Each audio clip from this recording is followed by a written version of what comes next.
Bem, vamos continuar então o nosso tópico sobre demanda e oferta agregadas, né? Recuperando aquela equação 5, que é a equação da curva de Phillips com expectativas, a curva expectacional de Phillips, que também é, ao mesmo tempo, a curva de oferta agregada no nosso modelo. Por suposto, os preços aqui, nesse modelo, são fixos em um dado instante do tempo. Então, os preços estão fixados num ponto do tempo. E as empresas vão ajustar o seu nível de produção para se adequar à demanda agregada a cada instante do tempo, nesse período. Nesse período, no qual as empresas se ajustam, né, à demanda agregada, ajustam a sua produção à demanda agregada, esse período é considerado como curto prazo. Tá? Então, o curto prazo, para todos os efeitos, tem características keynesianas, quer dizer, o nível de preço é fixado, como diz lá o modelo keynesiano simples, né? Modelo keynesiano lá de manual de macro, né? Introdutório. Então, o nível de preço é fixado e o produto é determinado só pela demanda, ou seja, a curva de oferta agregada é horizontal, tá certo? Às vezes, os modelos keynesianos envolvem preços de bens flexíveis. Só que alguns modelos keynesianos podem trabalhar com preços flexíveis, mas, por outro lado, salários monetários ou nominais rígidos. Então, alguns modelos combinam preços flexíveis com salários monetários nominais rígidos. Por simplicidade, a gente vai adotar aqui, nesse tópico, e no capítulo também sobre oferta agregada e demanda agregada do livro do Scarth, ele usa essa hipótese, né, que não há modelo, não está modelado o mercado de trabalho explicitamente. Tá? E essa equação aqui, equação 5, ela é tratada como uma forma resumida da curva de oferta agregada. Então, a curva de oferta agregada é um resumo, ela não contempla a dinâmica, né, modelada, vamos dizer assim, do mercado de trabalho. Tá certo? Então, para definir as características keynesianas do sistema, nós não temos outra saída, outra alternativa, a não ser impor a rigidez nominal sobre preços de bens. Essa abordagem é muito comum, impor rigidez nominal sobre preços de bens. Preços de bens são rígidos. Só que o curto prazo não é totalmente keynesiano. Ele é keynesiano, predominantemente keynesiano, mas não é totalmente keynesiano. Porque ele assume aqui, no modelo, o Scarth, que os bens são produzidos diretamente para a venda, uma espécie de just-in-time, né, ou produção sob demanda. Então não há acúmulo de estoques. Nos modelos keynesianos usuais, existe estoques. Tá? Então a produção aqui é diretamente escoada, né, é ofertada e diretamente absorvida pela demanda. Não há acúmulo de estoques. Tá? Nesse modelo padrão aqui não tem estoques. No longo prazo, nós assumimos aqui também que os preços são completamente flexíveis. Uma economia, no longo prazo, atingindo o estado estacionário de pleno emprego, o equilíbrio de pleno emprego. Então, dada a função de produção, existe um nível particular de produto que está associado ao pleno emprego. Então, tendo uma função de produção, nós temos um nível particular de produto que está associado ao pleno emprego. Essa taxa natural do produto é o nível sustentável de crescimento no equilíbrio pleno, que é esse nível aqui. Tá? Esse nível aqui, ou aqui, né? Esses dois y barras aí, né? Esses níveis são os níveis de produto sustentáveis no equilíbrio pleno, tá? Que é o y barra. Entre o curto e o longo prazos, os preços se ajustam gradualmente. Então, existe um ajuste gradual entre o curto prazo e o longo prazo de preços. Só que esse ajuste, por suposição, por hipótese, ele ocorre de uma forma tal que há uma eliminação dos desvios temporários de y em relação a y barra. Tá? Então y está aqui, y barra aqui. Esse desvio aqui, ele vai se anulando entre o curto e o longo prazo. O PIB corrente, que seria o y, e o PIB potencial, o PIB de equilíbrio de longo prazo. Essa diferença entre o PIB corrente e o PIB de estado estacionário, o PIB de longo prazo, no equilíbrio pleno, que é o y barra, essa diferença vai se anulando. Tá? Os preços vão se ajustando gradualmente e vai corrigindo essa diferença, vai reduzindo essa diferença até anulá-la. Tá certo? E o H, que está aqui, esse H, ele é uma função positiva do hiato do produto. O hiato do produto está aqui. Tá? Esse aqui é o hiato do produto. Tá? É uma função positiva do hiato do produto. E o H resume essas características. Tá? Porque o único argumento na função H geraria um subscrito inconveniente. Então a gente indica a derivada do H dessa forma. A gente coloca assim, H'. Tá? Não dá para colocar HY ou HY barra, né? HY assim, ou HY barra, né? Não dá. Porque nós temos aí, nós temos um único argumento, na verdade, né? Então,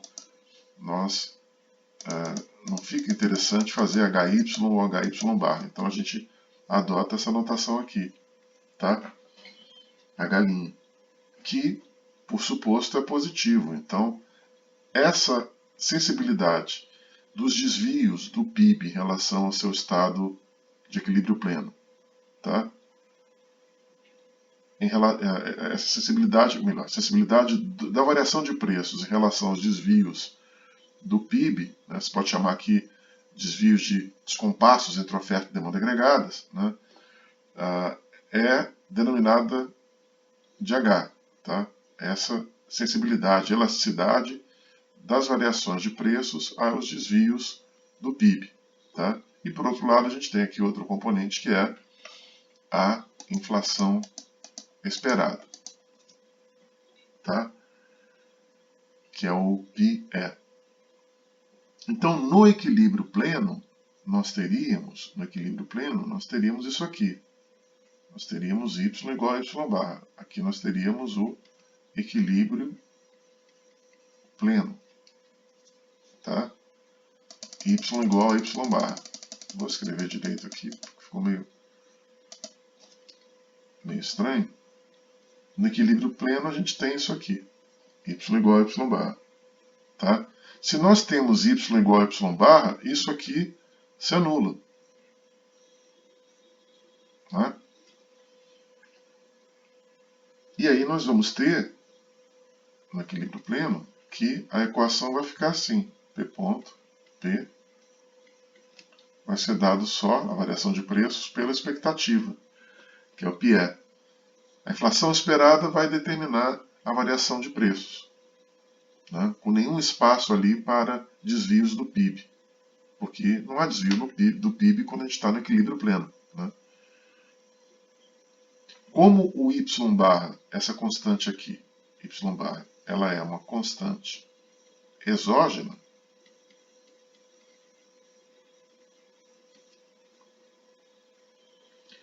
isso significa que no longo prazo a inflação ela é determinada pelo lado da demanda, tá? Porque no lado da oferta, que é o y barra, né, ela é exógena. A oferta de longo prazo é exógena. Tá? Então, como a inflação esperada ela determina a variação de preços, a inflação esperada ela é determinada pelo lado da demanda e a variação de preços é decorrente, é causada por variações na demanda.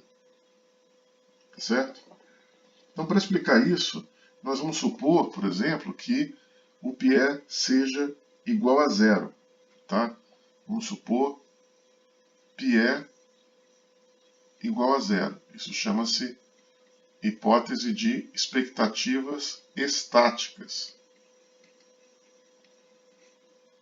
Quer dizer, as expectativas são neutras, estáticas. Elas não alteram, né, a variação de preço. Então a gente vai supor isso, né, e nesse caso nós temos uma única curva de Phillips de curto prazo. Se nós tivermos expectativas estáticas, seria o equivalente a fazer o seguinte, seria o equivalente a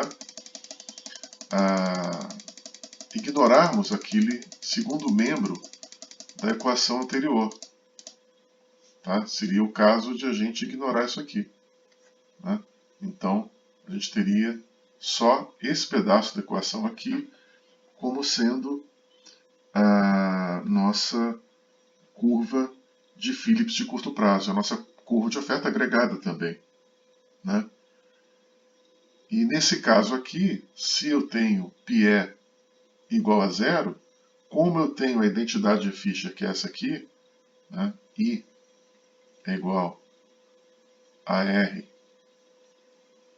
mais πe, se πe é igual a zero, a taxa de juros nominal, que é I minúsculo, é igual à taxa de juros real, com expectativas estáticas. Tá? Então não tem diferença entre taxa real de juros e taxa nominal de juros. Tá? Quando a gente supõe um caso extremo, vamos supor agora um caso extremo, que normalmente se faz isso em teoria, né? A gente trabalha com os casos limite, ou casos extremos. Tá? Vamos supor um caso em que a derivada, eu falei para vocês antes que a galinha é maior que zero, né? Por suposto. Agora vamos trabalhar com um caso extremo, onde a galinha é igual a zero. Tá? Essa galinha aqui, nesse caso, é igual a zero. Nessa situação aqui, nós temos o modelo keynesiano de preços fixos, que é o modelo keynesiano simples de livro-texto. Tá? Quando a galinha, a derivada de galinha é igual a zero, nós temos o modelo keynesiano simples. Se a gente adota o seguinte pressuposto, outro pressuposto, que o a galinha tende a infinito, nesse caso eu tenho o modelo neoclássico.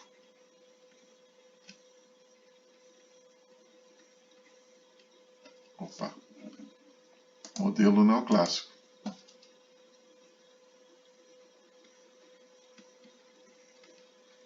E como a gente viu lá, se a galinha ele é igual a zero, eu tenho o modelo keynesiano simples, que nós já vimos no tópico sobre Keynes versus clássicos, né? Modelo keynesiano simples.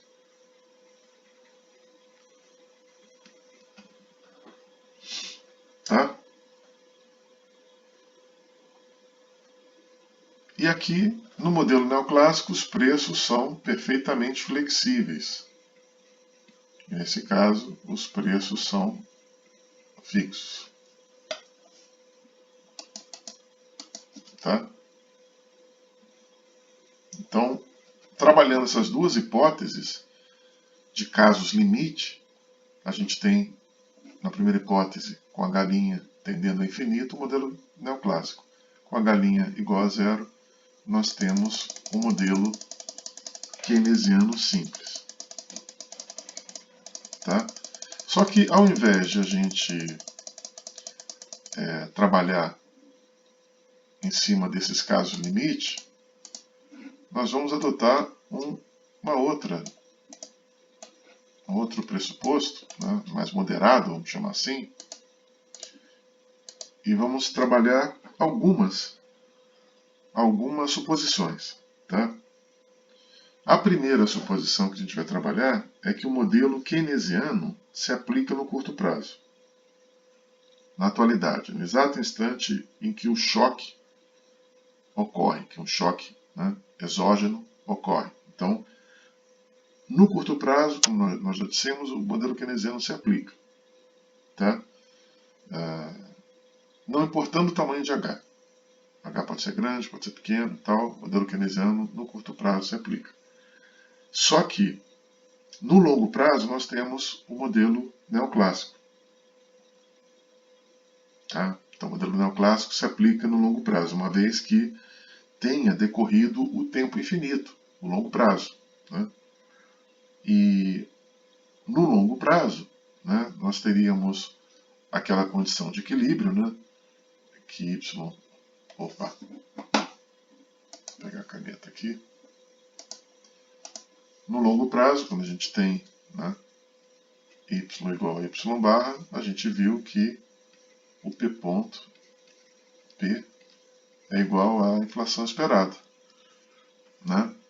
Então, no longo prazo, a gente tem um modelo keynesiano, sendo a inflação esperada determinada pela demanda, a variação de preços determinada unicamente pela demanda. Certo? O tamanho do parâmetro H', tamanho de H', pode ser considerado como sendo esse parâmetro a inclinação da curva de Phillips de curto prazo, né? Ou a inclinação da oferta agregada, porque é a mesma coisa, né? Essa aqui é a oferta agregada ou a curva de Phillips de curto prazo com expectativas, né? Só para lembrar, já falei sobre isso, né? Mas só para lembrar. É a oferta agregada e ao mesmo tempo é a curva de Phillips de curto prazo com expectativas. Tá? Então, o H' mede a inclinação da curva de Phillips de curto prazo com expectativas e determina o quão rapidamente as previsões do enquadramento temporal, né, neoclássico, ou quão rapidamente as previsões de longo prazo, né, ocorrerão. Tá? Então a H' pode ser uma medida da rapidez, né, das previsões que levam, as previsões de longo prazo, as previsões de equilíbrio, né, que levariam ao equilíbrio. Tá? O quão rapidamente as previsões do longo prazo vão ocorrer. Tá? Como esse parâmetro H' tem uma importância muito importante nessa controvérsia Keynes versus clássico, como a gente viu, né? Como esse parâmetro tem essa importância crucial, central, é muito importante para que a gente descubra mais adiante, em videoaulas futuras, né, na verdade em outros tópicos, as implicações macroeconômicas das mudanças estruturais que alteram o tamanho de H. Então existem mudanças estruturais que afetam esse H' aqui, né, que alteram esse tamanho. É importante para nós futuramente, né, em videoaulas futuras, verificar, descobrirmos as implicações macro dessas mudanças estruturais que vão alterar esse tamanho, que no fundo é a inclinação da demanda, aliás, da oferta agregada. Então, a inclinação da oferta agregada é um parâmetro importante. Tá? Só que, nessa aula aqui de demanda e oferta agregadas, nós vamos tomar esse H' como fixado, tá? É um valor fixo, é um parâmetro mesmo. Né? E aí vamos explorar as propriedades básicas do modelo macro padrão de demanda e oferta agregada, tendo o H' como fixo. Tá certo? Então nós temos aí, como a gente viu, 5 equações no modelo, a gente viu no vídeo anterior, né? E temos outras 5 variáveis conhecidas, aliás, desconhecidas, né?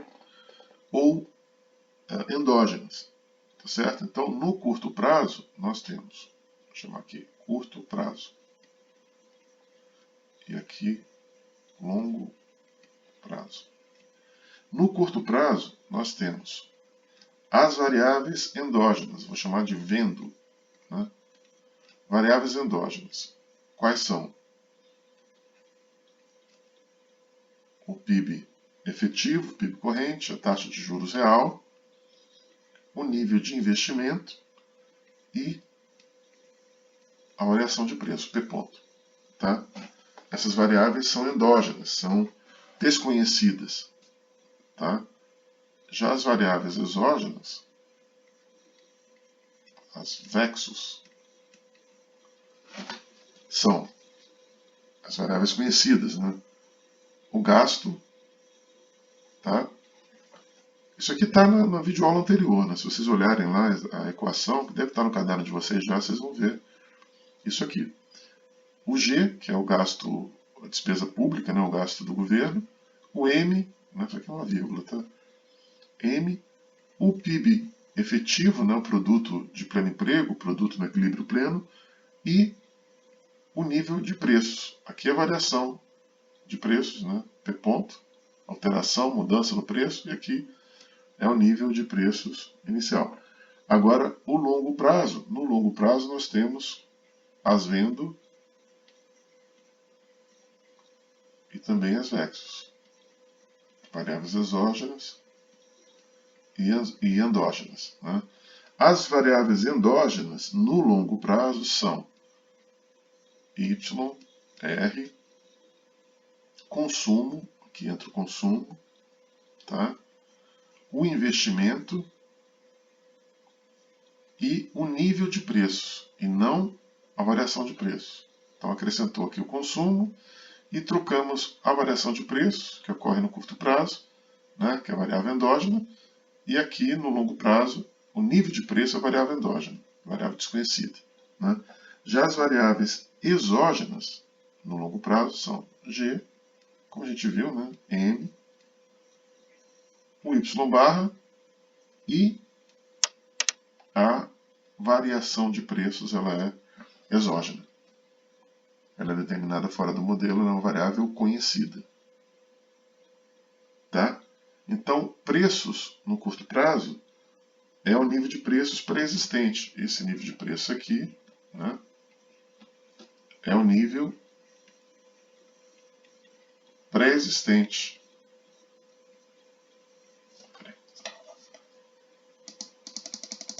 É o nível pré-existente ou pré-existente. É o nível prévio, né? Conhecido já de preços. Né? E o P ponto é a variação de preço. Tá? Esse nível pré-existente é dado pelo passado, pela história. Né? Que é, eu vou desenhar a figura agora, né? Corresponde à altura, né, da figura que eu vou desenhar. Mas eu vou desenhar essa figura numa outra videoaula, né, porque nós precisamos de uma explicação mais apurada aí. Não basta desenhar a figura agora e explicá-la. Né? É melhor explicar numa outra videoaula para descrever o nível de preços e a taxa de inflação, a dinâmica entre nível de preços e taxa de inflação, tanto no equilíbrio pleno, longo prazo, quanto no início do equilíbrio pleno, né, no momento ali de curto prazo. Tá? Vamos deixar isso para uma próxima videoaula. Por enquanto a gente tem aqui essas considerações sobre a curva de Phillips, que é a mesma curva de oferta agregada, né, e aqui as variáveis de curto prazo, longo prazo, toda essa discussão sobre equilíbrio pleno, inflação esperada, expectativas estáticas, variação de preços, a importância do parâmetro H, galinha também. Né? Então, vamos terminar aqui essa aula. Temos aí já quase 25 minutos de aula, né, que é um tempo satisfatório aí, não é tão longo aí para assistir. Né? E aí a gente continua na próxima videoaula falando sobre nível de preços e taxa de inflação e venda dinâmica, né? Considerando esse painel aqui. Né? Escrevam esse painel, guardem ele, né? Essas anotações, curto prazo, variáveis endógenas, variáveis exógenas e tal, longo prazo e tal, tá? Para a gente continuar a partir daqui na próxima videoaula. Tá bom? Até a próxima videoaula.